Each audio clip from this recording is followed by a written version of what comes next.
민주당 공천처럼 저의 사익을 기준으로 결정되고 있느냐고 반문했습니다.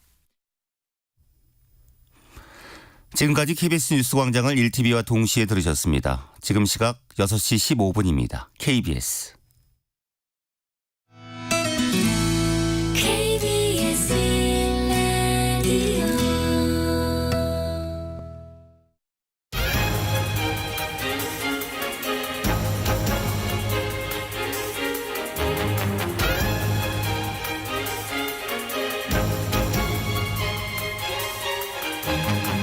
오늘 아침 일라디오.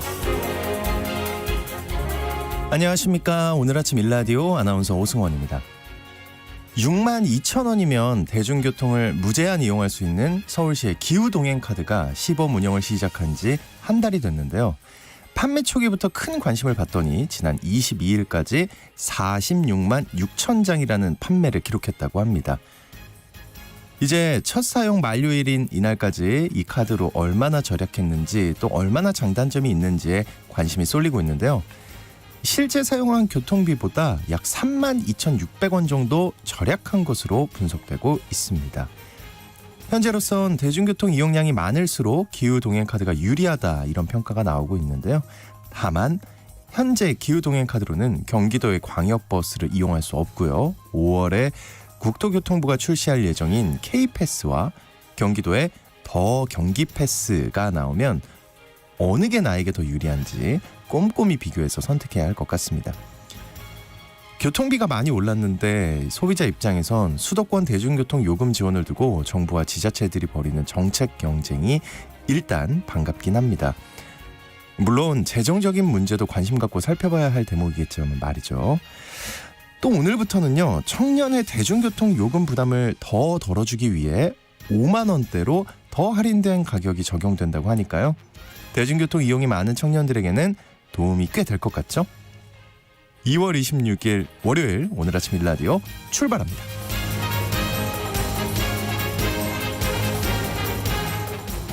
네, 출석해 주신 분들 반갑고요. 또 오늘 아침 일라디오 이 시간은 KBS 일라디오 모든 프로그램은 유튜브 KBS 일라디오 공식 채널이나 모바일 콩 어플리케이션을 통해 실시간으로 함께 하실 수 있습니다.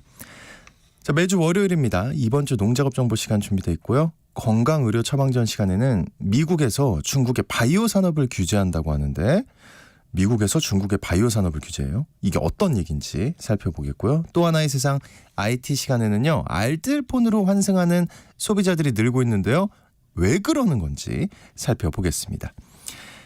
자, 오늘 청취자 여러분 참여하실 수 있는 퀴즈 드릴게요. 앞서 서울 기후동행 카드에 대해 말씀드렸는데요. 이 카드는 이것의 사용 여부에 따라 두 가지 권종 가격이 있는데요. 이것은 서울시 공공자전거의 이름이고요. 창원시는 누비자, 대전시는 타슈, 광주시는 타랑깨 등으로 불리고요. 재밌는데요. 이제 날씨 풀리면서 이용이 많아질 텐데요. 저도 이용을 굉장히 많이 합니다. 서울시의 공공자전거 이름은 무엇일까요? 이걸로 출퇴근도 하시고 공원에서도 이용이 많죠? 네, 힌트 더 드릴까요? 따르릉 따르릉 내가 아니 오빠야. 자, 추첨을 통해서 농촌진흥청에서 제공하는 웰빙 혼합 잡곡 세트를 한 분께 향긋한 커피를 드실 수 있는 모바일 커피 쿠폰을 4분께 드리겠습니다. 우리 작가님 밖에서 너무 크게 웃고 있는데 방송에 참여하실 분들은 단문 50원, 장문 100원이 드는 유료 문자 샵 9730으로 보내주시기 바랍니다. 유익한 정보와 살아있는 이야기가 있습니다. KBS 오늘 아침 일라디오.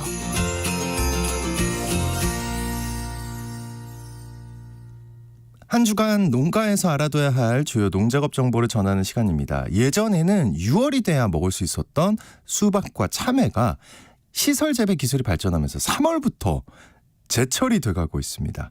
네, 최근 월동 꿀벌을 부족에 대비해서 수박과 참외 수정에 필요한 꿀벌을 대체할 수 있는 뒤형벌 사용 기술을 개발해서 보급하고 있다는 소식인데요. 농촌진흥청 대변인실의 정병진 농촌지도관님 전화 연결되어 있습니다. 안녕하십니까? 네, 안녕하세요. 근데 일단 그 수박과 참외 재배할 때 꿀벌들의 역할이 아주 중요한가 보네요. 네, 수박과 참외는 암꽃과 수꽃이 따로 피기 때문에 화분매개 곤충이 수꽃 꽃가루를 암술에 묻혀주는 화분매개 과정이 반드시 필요합니다. 그래서 수박이나 차배 재배 농가에서는 화분매개용 꿀벌을 이용하거나 인공 수분을 통해서 화분매개를 하고 있는데요. 하지만 최근 월동 꿀벌 부족으로 수정에 필요한 꿀벌을 확보하지 못할 것을 우려하는 농가들이 많아서 이에 대한 꿀벌을 대체하는 뒤형벌 사용 기술을 개발해 보급하고 있습니다. 이 뒤형벌 이용 기술은 어떤 게 특별한 건가요? 네, 이번에 개발한 수박 참외 뒤형벌 이용 기술은 수박과 참외의 수정 시기에 작물 재배 면적과 재배 밀도에 따라 뒤형벌 수를 조절해서 투입하고 벌통을 관리해 작물을 안정적으로 수정시키는 기술인데요. 수박과 참외별로 약간의 차이가 있습니다. 어떤 약간의 차이인가요? 예, 먼저 수박은 3월 수정에 사용할 수 있는데요. 비닐온실 660평방미터 기준으로 D형벌 150마리가 든 벌통 2개가 필요합니다. 투입 시기는 암꽃이 피기 2, 3일 전에 네. 투입을 하시면 되고요. 투입이 된 이후에는 7 내지 14일 동안 벌을 사용할 수 있습니다. 그리고 참외에는 2월 말부터 사용할 수 있고요. 비닐온실 660평방미터 기준으로 150마리가 든 벌통 1개가 필요합니다. 벌통을 투입하고 40 내지 50일이 지나면 새로운 벌통으로 교체를 하는데 참외 생산 기간당 온실 3개 내외의 벌통을 사용하게 됩니다. 그러면 이 기술을 적용하면 꿀벌을 사용하는 것과 비교해서 어느 정도의 효과가 있는 건가요? 네, 이 기술은 수박과 참외 시험 재배지에 적용한 결과 3월 수박에서는 꿀벌과 같은 수준의 착과율을 보였습니다. 그리고 참외에서는 3월에서 6월까지 10아르당 생산량이 거의 같은 수준이었고요. 수확량은 인공 수분보다 5% 이상 늘어났습니다. 농촌진흥청에서는 꿀벌 부족에 대비해서 이 기술을 신속하게 농가에 보급하기 위해 재배농가를 대상으로 교육과 기술 지원을 확대해 나갈 계획입니다. 네, 수박 참외 잘 생산돼서 제철에 안심하고 좀 잘 먹을 수 있었으면 좋겠습니다. 지난주 내내 흐리고 눈비가 내려서 좀 힘든 한 주였습니다. 농가에서는 이 재배하고 있는 작물들 피해 없는지 점검을 잘해야 할 것 같은데요. 이번 주 농업 기상 정보 어떤가요? 네, 지난 한 주는 전국적으로 내내 비 또는 눈이 많이 내려서 마치 겨울장마 같은 느낌이 든 한 주였는데요. 맞아요. 네. 동계작물 재배 농가에서는 습해 피해 발생하지 않도록 배수 관리에 각별히 신경을 써주셔야겠습니다. 이번 주도 목요일은 중부 지역을 제외한 전국 대부분 지역에 비가 오겠고요. 강원 영동 지방에는 비 또는 눈이 오겠습니다. 그 외 날들은 대체로 흐리겠습니다.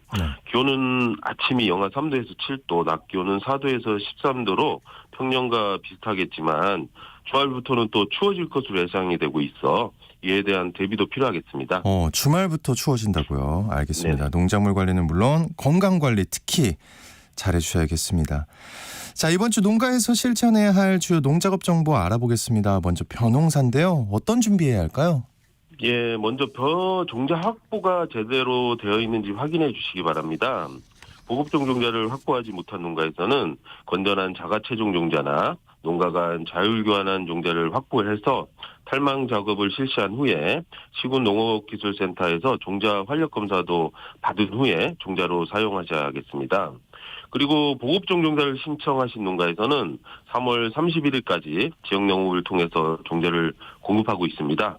빨리 수령하시기 바랍니다. 네, 벼 종자 확보 상황 다시 한번 잘 점검해 보셔야 하겠습니다.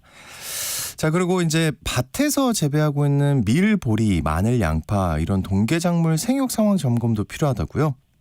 네, 맞습니다. 한동안 날이 따뜻해 밀보리나 마늘, 양파 등의 동계작물들은 생육이 다시 시작되었을 텐데요. 네. 긴 비와 눈으로 인해 논에서 재배하는 동계작물들은 물이 오랫동안 고여 있어 네. 습해를 입을 수 있습니다. 점검하셔서 물이 고여 있으면 빨리 배수로를 정비하고 물을 빼주셔야 합니다. 그리고 생육이 부진할 경우에는 서둘러서 우코름도 주시기 바랍니다. 네, 습해 피해 입지 않도록 배수로 관리 잘 하셔야겠습니다. 과수 화상병 예방을 위해서 꽃 피기 전에 미리 방제를 준비해야 한다고 하는데 어떤 준비가 필요한가요? 네, 사과는 꽃눈이 트고 녹색잎이 퍼지기 직전에 석회 보르도액이나 동제를 뿌려주시고요. 배는 꽃눈이 튼 직후 구리 성분이 들어있는 동제 화합물 또는 석회 유황합제를 뿌려주면 됩니다. 꽃피기 전에 약재 뿌리는 시기는 지역별 기상과 과수의 생육 생태에 따라 다르지만 현재 기준으로는 배 주산지인 전남 지역은 3월 3주부터 사과 주산지인 경북 지역은 3월 말부터 가능할 것으로 예상이 됩니다. 지역별로 지역에 맞는 공동방지용 약재를 선정해서 배부하고 있습니다. 미리 챙기셔서 시기 놓치지 않도록 하셔야겠습니다. 네. 이번 주 농작업 정보 잘 들었습니다. 농촌진흥청 대변인실의 정병진 농촌지도관님과 함께했습니다. 오늘 고맙습니다. 네, 감사합니다.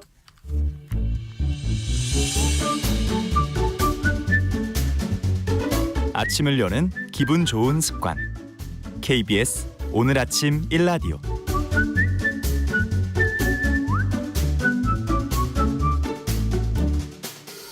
의료 서비스와 질병에 대한 다양한 이슈와 정보 살펴보겠습니다. 약이 되는 건강의료 처방전 시간. 오늘은 미국의 중국 바이오 규제에 대한 얘기를 준비해 오셨습니다. 박한슬 약사님 나와주셨습니다. 안녕하십니까? 안녕하십니까?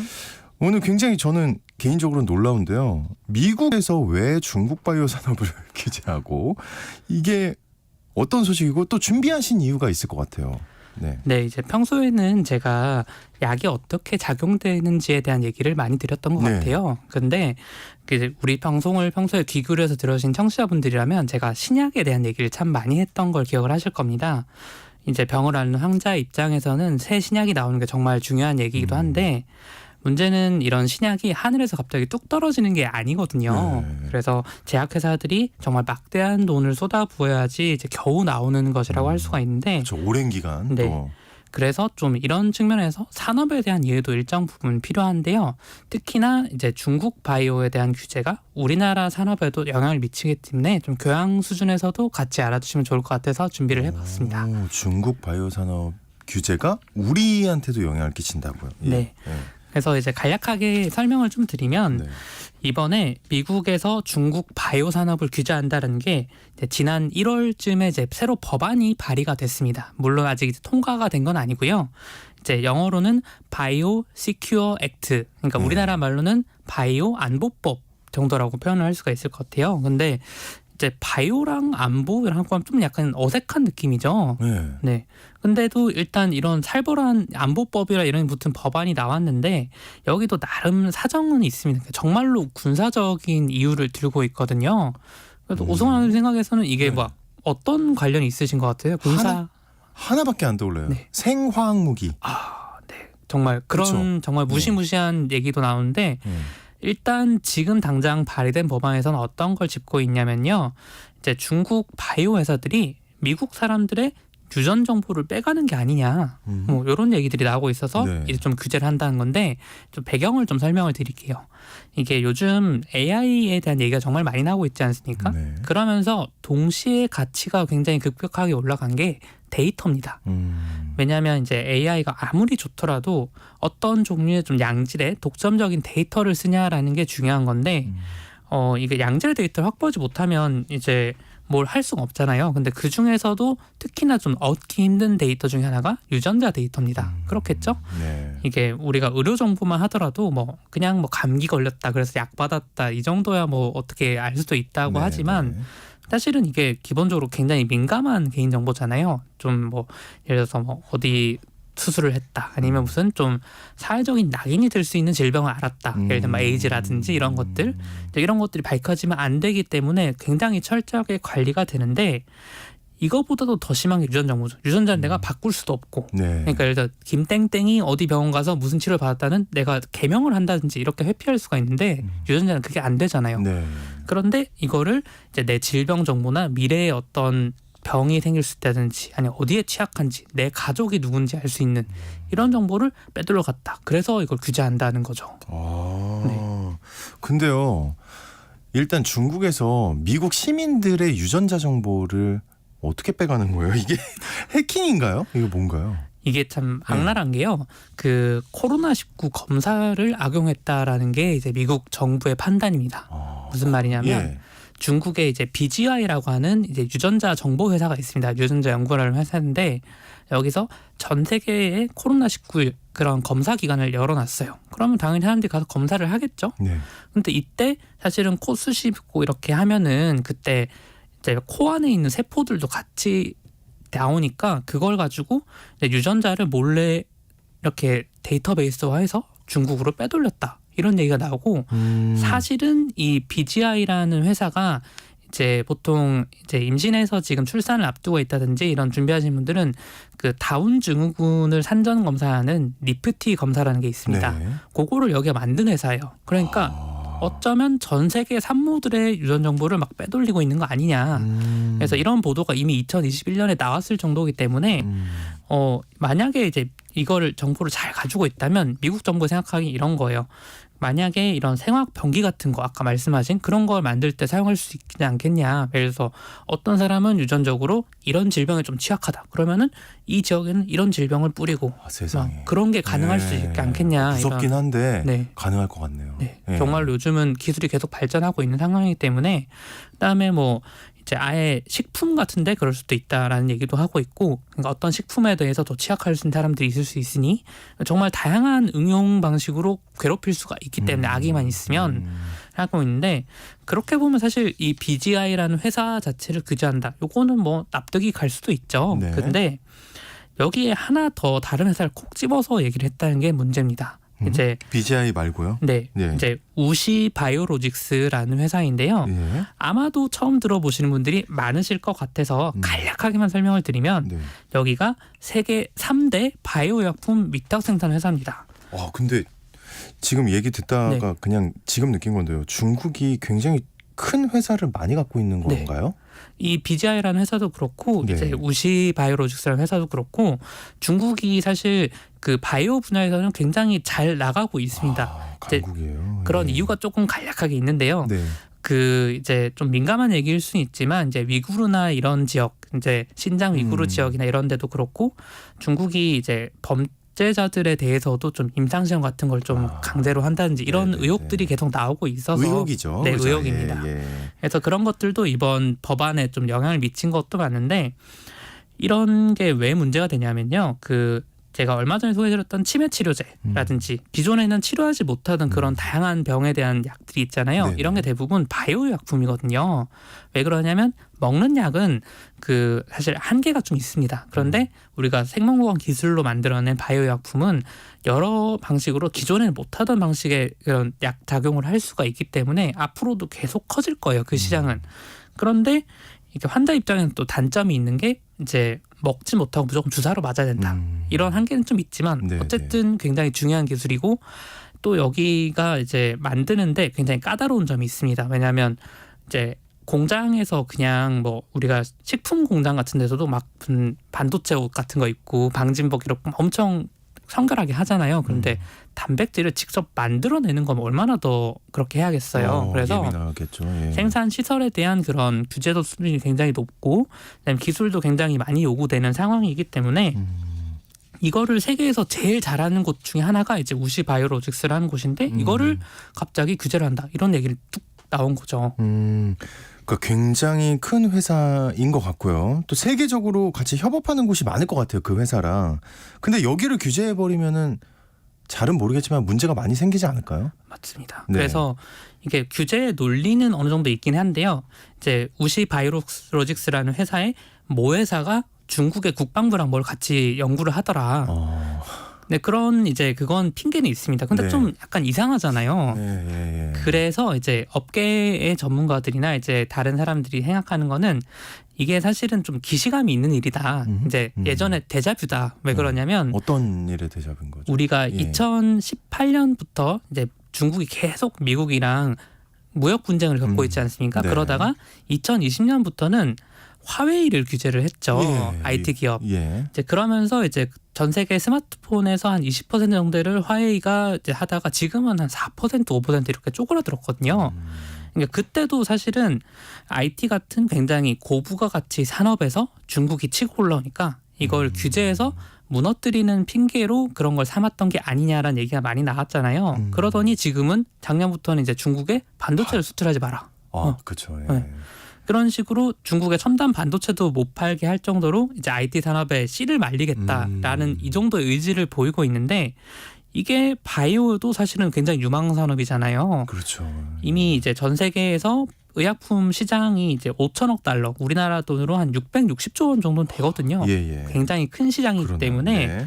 이런 유전자 데이터나 생학병기에 대한 위험을 빌미로 이제 미국이 중국에서 유망 산업을 좀 이렇게 야. 억제하려는 게 아니냐 이렇게 이해하시면 저는 맞을 것 같고요. 네. 그러면 이게 과연 통과가 될까라는 건데 우리나라도 보면 이상한 법률 막 법안 발의되는 경우들이 있잖아요. 국회 문턱을 못 넘지만. 근데 이번 바이오 안보법은 이제 미국에서도 공화당, 민주당 당을 가리지 않고 초당적으로 협력해서 낸 법안이다. 첫 번째는. 아. 네. 두 번째는 이게 미국은 또 상원 하원이 나눠져 있지 않습니까? 근데 상하원에 동시 발의가 됐다라는 생각하면 아마도 통과될 가능성은 굉장히 높다. 그러네요. 그러면 중국 바이오 산업은 아마도 굉장히 박살이 날 거다라는 거고 실제로 이런 소식이 나오니까 이제 중국에 상장된 우시바이오로직스는 이제 주가가 거의 반토막이 난 상태입니다. 아이고.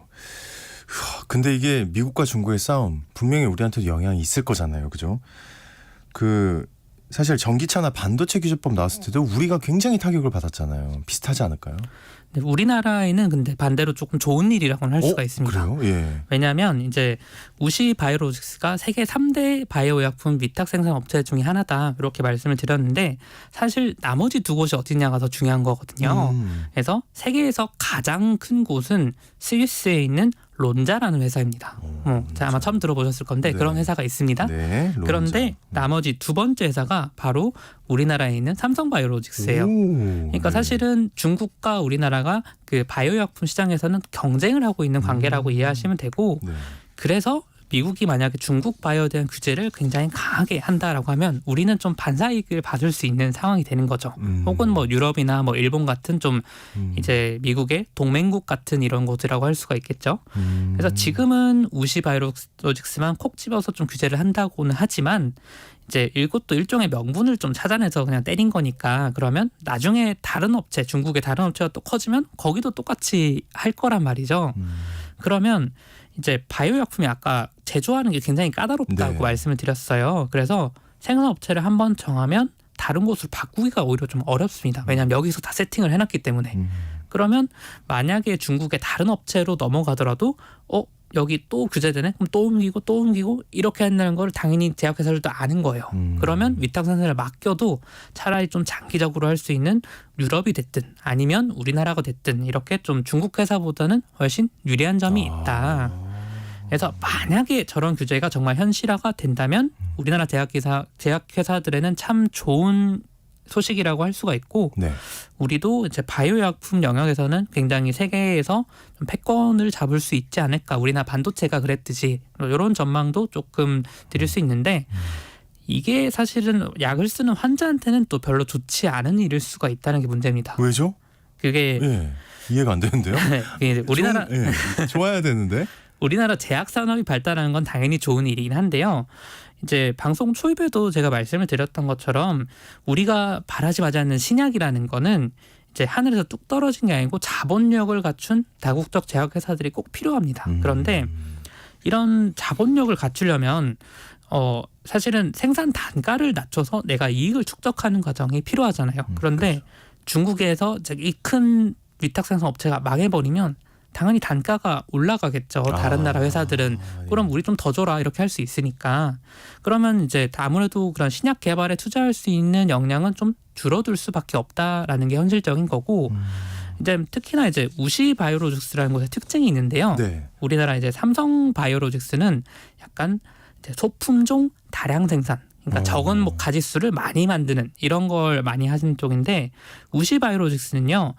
굉장히 다양한 약을 소량씩 만들어주는 이런 걸 합니다. 그러면 이게 신약 개발하는 회사들 입장에서는 여기다 조금만 맡겨서 일단 만들어보고 해보고 다음에 다른 회사에 좀 크게 하든지 이런 게 되는데 여기가 갑자기 망해버린다든지 규제를 맞아서 무너지면은 이게 쉽지 않아지는 거죠. 그래서 일정 부분 이제 우리나라에는 좋은 거지만 이제 전 세계 환자들한테는 조금 안 좋은 소식이 될 수 있다. 이런 생각을 조금 저는 합니다. 그렇군요. 이게 마냥 그렇게 막 이제 우리나라가 되게 올라가겠다 이게 좋은 게 아니네요. 네. 환자 입장에서는. 네. 그래서 그런 부분이 좀 아쉽다고는 할 수가 있고요. 이제 사실은 조금 하나 더 짚어볼 거는 이제 지금 미국에서도 대선 시즌이죠. 그래서 네네. 이제 트럼프 대통령이 당선될 거라는 전망이 굉장히 많잖아요. 네. 뭐 어떻게 될지는 모르지만, 근데 트럼프 대통령 재임 시기에 이제 우리나라한테 어떻게 했으니까 방위비 분담이라든지 아니면 이런 데서도 동맹도 예외가 없다 이런 얘기를 했는데, 만약에 미국에서 첨단 산업을 우리만 거의 독점하겠다라고 하면은 사실은 우리도 왜 반도체도 그렇고 배터리도 그렇고 전기차나 좀 타격을 받잖아요. 그렇죠. 이게 그런 식으로 똑같이 이어지면 오히려 우리나라도 좀 타격을 받을 수 있지 않을까 그런 좀 우려는 좀 되긴 하는데 네. 일단은 호재다. 대신 환자들한테는 장기적으로 봤을 때는 조금 불이익이 있을 수도 있을 것 같다. 이렇게 이해하시면 좋을 것 같습니다. 네, 알겠습니다. 오늘 건강의료 처방전 시간 해외 바이오 동향에 대한 얘기들 살펴봤습니다. 지금까지 박한슬 약사님과 함께했습니다. 오늘 고맙습니다. 감사합니다.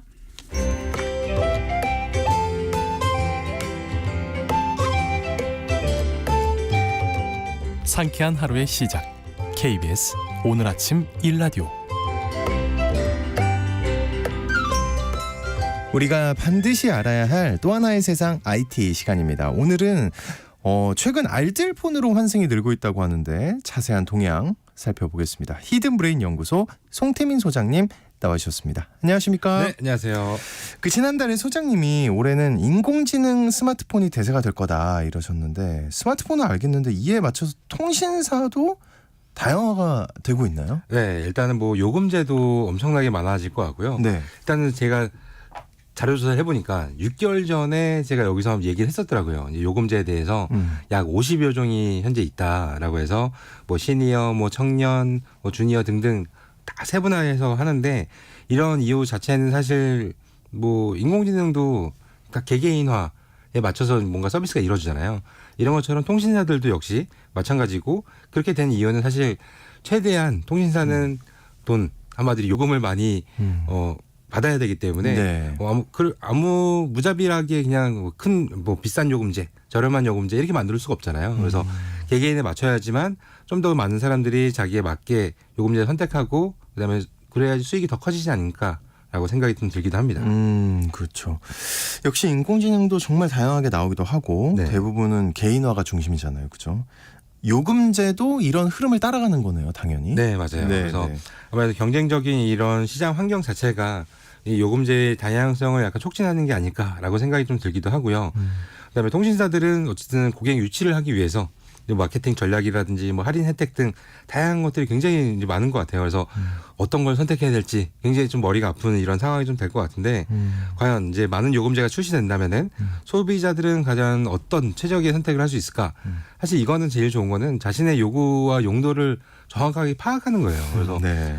사실 뭐 저 같은 경우는 데이터를 굉장히 많이 쓰기 때문에 네, 왜냐하면 컴퓨터도 연결해서 그 테더링이라고 하죠. 예. 네, 노트북도 연결해서 쓰겠다 보니까 굉장히 큰 요금제, 큰 요금제라고 해도 요즘 막 무제한 요금제 있잖아요. 예. 근데 무제한이 다 똑같은 무제한이 아닌 거 아실까요? 알까요, 제가? 네. 일단 무제한 요금제도 대부분 요즘 한 6, 7만 원.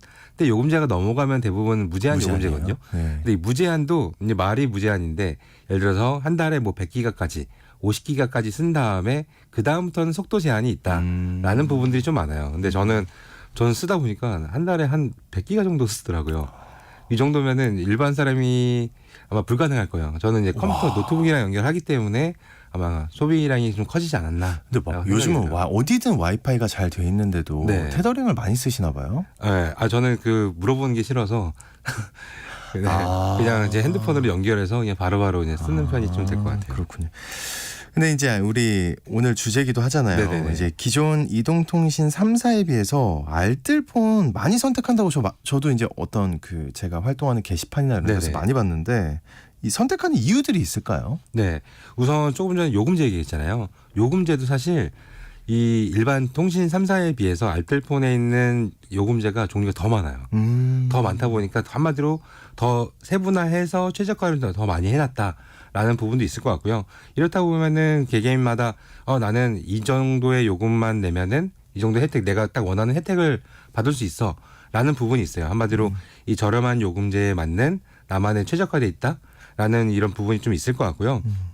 그다음에 제일 중요한 게 또 있어요. 지난 한 해 동안 이 통신 3사 SK텔레콤, KT, LG U+에서 이제 알뜰폰으로 넘어온 사람이 78만 명이에요.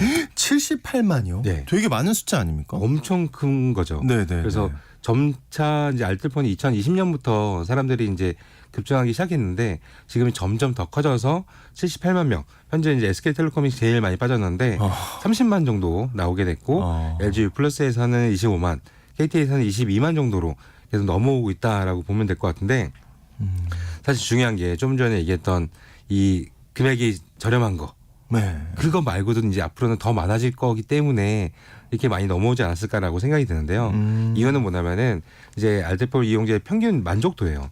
이 만족도가 기존에는 사실 통신 3사에 비해서 낮았거든요. 네. 지금은 통신 3사에 비해서는 더 올라갔다. 만족도가. 네, 만족도가 올라갔다. 그 왜 그럴까라고 살펴봤더니 예를 들어서 알뜰폰 종류가 좀 여러 가지가 있거든요. 한 가지씩 좀 설명드릴게요. 네. 예를 들어 뭐 토스 모바일 같은 경우는 토스 그 은행 앱이죠. 네. 예. 거기서 하는 것 같은 경우는 뭐 가입 간편하다 뭐 이런 것도 있겠지만은 24시간의 고객 문의가 있어요. 24시간. 네. 언제든. 네, 언제든 가능하다. 와. 왜냐하면 기존의 알뜰폰들은 아무래도 AS가 좀 힘들다, CS가 힘들다라는 부분이 있었는데 이런 부분에서 이제 가능하다라는 게 있었고 이거 말고도 뭐 프리티라든지 이야기 모바일 등 다양한 또 이제 그 알뜰폰 회사들이 있는데 여기들도 다 마찬가지예요. 고객 응대까지 걸리는 시간들을 기존의 이제 3사업에 비해서는 훨씬 더 빠르게 하겠다. 그렇다 보니까 막 예를 들어서 유심 구매를 하잖아요. 네. 핸드폰을 바꾸면 보통 유심 구매를 하는데 당일 배송을 하는 이런 것도 있고요. 그렇다 보니까 사람들이 이게 편하게 더 빨리 할 수 있겠다라고 생각이 들기도 하고 어떤 곳은 뭐 왓챠라든지 멜론이라든지 이런 OTT 서비스잖아요. 네. 이거를 또 쿠폰을 또 줘요. 쿠폰을 주다 보니까 기존의 요금제도 저렴한데 서비스까지 더 좋네. 그다음에 고객센터도 24시간까지 된다고 뭐 이런 것들이 있다 보니까 자연스럽게 사람들이 많이 넘어가는 게 아닐까. 야, 근데 네. 굉장히 끌리네요. 그죠? 예, 요금제 싸지, 혜택 많지, 네. 서비스 좋지. 안 갈 이유가 없는 그죠, 거 그죠. 아니에요? 맞아요. 이 정도면? 네. 그래서 그렇게 몇십만이 가는군요. 근데 그 우리 흔히 생각하듯 네. 이동통신 3사 굉장히 그 뭐랄까요? 가만히 있지 않을 것 같아요. 그죠. 그냥 두지 않을 것 같은데 네. 뭔가 그쪽에서는 이거 굉장히 심각하게 받아들여야 하지 않을까요? 맞아요. 근데 네. 현재까지는 네. 이게 신경 안 써요? 당하고 있다고 해야 될지 모르겠지만은 네. 예, 다 이렇게 뺏기고 있는 게 어쩔 수 없는 부분이 될 것 같고요. 근데 앞으로는 좀 달라질 수도 있다. 예를 단통법이라고 아시죠? 네네네. 네, 단통법이라고 하면은 한마디로 이제 뭐 어떻게 얘기해야 될까요? 가입 유형별로 지원금을 뭐 차별적으로 지급하지 못하게 한다. 즉 핸드폰 요금제를 혹은 핸드폰 기계를 비싼 거 사더라도 각 통신사들이 지원금을 따로 못 주게끔 하는 이런 제도였죠. 불합리해요. 맞아요. 근데 네. 이게 이번에 약간 좀 바뀔 것 같다라는 얘기가 아직 있어요. 안 바뀐 거죠. 네, 아직 안 바뀌었어요. 네, 근데 바뀔 것 같다. 네, 네. 이게 단톡법 시행령 개정인데 어떻게 개정이 되냐면은 이제 통신사 간 이동 있죠. 예를 들어 SK텔레콤에서 KT로 넘어갈 때 위약금이라는 게 사실 발생하잖아요. SK. 예, 그렇죠. 네, 물론 이제 할부로 사지 않는 사람들은 위약금이 없겠지만은 이제 할부로 사는 사람들 대부분 위약금 때문에 다른 통신사로 못 넘어가는 경우가 많죠. 근데 이런 것들을 대납을 할 수 있다. 한마디로 타 통신사에서 우리 통신사로 넘어오면은 위약금이 뭐 20만 원이든 30만 원이든 우리 통신사가 내줄게. 이게 합법적으로 이제 가능하다는 거예요. 네. 기존까지는 이제 불법이었는데. 단통법 때문에 불법이었던 그죠, 거죠. 그죠. 예. 근데 이제는 이게 개정령이 시행이 된다면은 이제 이게 합법이 되기 때문에 그럼 자연스럽게 타 통신사에서 우리 통신사로 데려올 수가 있는 거죠. 근데 이 돈은 나라에서 주냐? 아니죠. 통신사가 주는 거죠. 그렇다 보니까 이 대형 통신 3사는 그런 돈이 여유가 있는 거예요. 엄청 많겠죠. 네. 그래서 뭐 다른 쪽으로 넘어갈 거면은 우리 쪽으로 와. 우리가 지원금 줄게. 뭐 이런 식으로 해서 고객 유치가 가능하다는 부분인데 네, 알뜰폰 회사들은 그럴 힘이 없죠. 네, 그럴 만한 이제 자금력이 없기 때문에 아무래도 통신사가 뺏겼다가도 다시 데려올 수 있는 이런 이유가 또 지원금에 또 있지 않을까라고 생각이 들기도 해요. 지원금. 근데 듣다 보니까 그거 하나만 있는 거 아닙니까? 장점이? 근데 그 장점이 예. 예를 들어서 뭐 가령 예를 들면은 네. 기기 변경하고 이제 번호 이동 다 똑같이 막 40만 원씩 준다. 그다음에 뭐 기기 변경은 뭐 30만 원. 그다음에 번호 이동은 앞으로는 이제 해서 50만 원을 주겠다. 이렇게 주는 거죠. 기존에는 번호 이동이나 기기 변경이 다 똑같았는데 이제 번호 이동하면 돈을 훨씬 더 많이 주는 거예요. 그러면은 대충 이제 머리를 생각을 하면은 이 알뜰폰으로 넘어가서 요금제 할인을 받는 것보다 지원금 받는 게 한 번에 더 확 많겠네. 받는 게. 네. 야, 그렇군요. 아, 이게 알뜰폰이 그러면 단통법 시행 시기에는 유리했네요. 맞아요. 근데 이제 한마디로 이게 단통법이 없어지면 이 대형 이동통신사들이 이제 더 유리한 상황이 된다는 거죠. 네, 돈이 그럴 많으니까. 수밖에 없을 것 같아요. 한마디로 통신 3사의 이 체제가 훨씬 더 이제 굳어진다라고도 볼 수 있을 것 그래요? 같아요. 네. 이런 말 함부로 하면 안 되지만 안 되는데 그런데. 어쨌든 우린 소비자니까요. 그죠? 소비자들은 그러면 어떤 통신사를 선택하는 게 좋을까요? 일단은 네. 이런 단통법이 폐지가 되거나 개정이 된다면은 우리한테 이득이 되는 것들도 있을 많아야 되는데. 있을 이득이? 거죠. 네. 왜냐하면 기본적으로 네. 지원금이 나오니까 음. 돈을 더 많이 받는 부분도 있겠지만은 약간 우려되는 부분도 있어요. 지원금이 많이 나와서 이제 기존에 핸드폰 바꿨는데 막 5만 원 받았다면은 이제는 뭐 30만 원, 40만 원 받는 것 같은 느낌을 더 많이 받겠죠. 네. 그래서 역시 단톡법은 없어져야 돼 이런 생각을 들겠지만은 막 점차적으로 바뀔 거라고 예상되는 거는 요금제가 더 올라갈 거예요. 아, 무조건이니까. 네. 아, 저는 그러니까 그게 걱정이에요. 저도 똑같이 그죠? 예전에 생각을 해보면 요금제 굉장히 비싸다는 느낌이 많았어요. 그때도. 또 그러지 않을까 싶어요. 근데 지금도 5G 나오고 나서 요금제가 되게 비싸졌잖아요. 그리고 사실 5G도 아니잖아요. 그렇죠. 네. 우리 저번에 얘기했지만. 네, 그래서 네. 결국은 단톡법 뭐 개정이든 폐지가 됐을 때 이걸로 인해서 지원금이 나오더라도 결국은 조삼모사일 가능성이 굉장히 높다. 아, 되게 답답해요. 라고 생각이 들기 때문에 네. 앞으로 이제 이런 위약급 대납 같은 것들이 보조금이 생긴다라고 하면은 가장 큰 피해는 사실 우리 일반 시민보다는 그럼요. 사실 알뜰폰하고 이 제사 이동통신사 같은 신규 업체들이 사실 들어오기 더 힘들어요. 분명히 타격받을 것 같고 네. 굉장히 어려워지지 않을까 하는 예상을 조심스레 한번 해보게 되는데. 네. 그래서 결국은 사실 이렇게 단톡법을 뭐 개정하거나 폐지하려는 이유는 원래 과도한 통신비를 줄이자라는 얘기가 좀 있긴 한데 사실 이제 좀 더 정확한 판단이 좀 있어야 될 것 같아요. 그래서 이 소비자들이 이익이 훨씬 더 많아질 수 있는 것들을 좀 고민해 보면 좋을 것 같고, 네. 혹시 통신사를 이렇게 지원금이 나온다라고 하면 아나운서님은 네. 바꿀 생각이 있나요? 일단 저는 계산을 잘 해봐야 될 것 같아요. 알뜰폰으로 요금이 얼마나 내가 유리한지. 네. 그러니까 좀 꼼꼼하게 계산을 해야 될 것 같아요. 그리고 단통법이 폐지가 되면 정말 처음에, 그러니까 지금 이제 보고 있잖아요. 네. 이 대형 이동통신사들이. 그러면 다시 데리고 오기 위해서 어마어마한 돈을 풀 것 같은 예감이 들거든요. 초반에. 네. 그러니까 그 초반이면 좀 노려보다.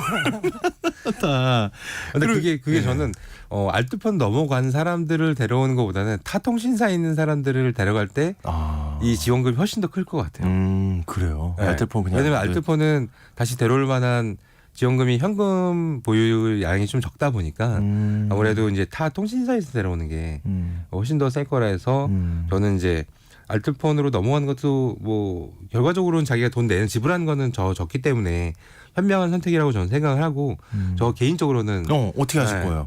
저는 이제 타 통신사로 아마 갈 것 같아요. 지원금이 아마 초반에는 되게 많을 거거든요. 역시 비슷하죠. 40만 원이든 50만 원이든 많이 나올 거기 때문에 네. 넘어가는 게 맞을 것 같다라는 생각이 듭니다. 아하, 알겠습니다. 또 하나의 세상 IT 시간. 오늘 알뜰폰과 관련해서 여러 이야기 히든브레인 연구소의 송태민 소장님과 나눠봤습니다. 오늘 말씀 고맙습니다. 감사합니다. 네, 오늘 퀴즈 정답이 따릉인데요. 아이고 이거 어떡할까요? 제가 괜히 노래 힌트를 드려가지고 따르릉이라고 보내주신 분들이 꽤 많대요. 죄송합니다. 네. 927 하나님 정답은 따릉입니다. 이름도 예뻐요. 하하. 새봄에 한강변을 달려보면 좋을 것 같아요. 이렇게 보내주셨는데 정말 기분이 좋죠. 네, 따릉이 타면 한강변 더 좋습니다. 근데 항상 좀 헬멧 쓰시는 거 여러분 잊지 않으시길 바랍니다.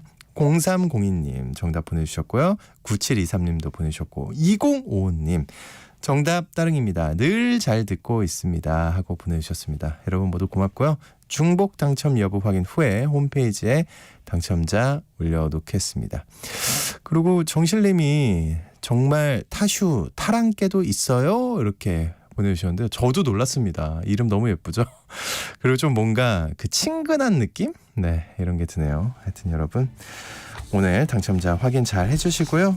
자, 그 2월의 마지막 주입니다. 벌써요. 활기찬 한 주 시작하시고요. 전 내일 다시 인사드리겠습니다. 여러분 모두 좋은 하루 보내세요.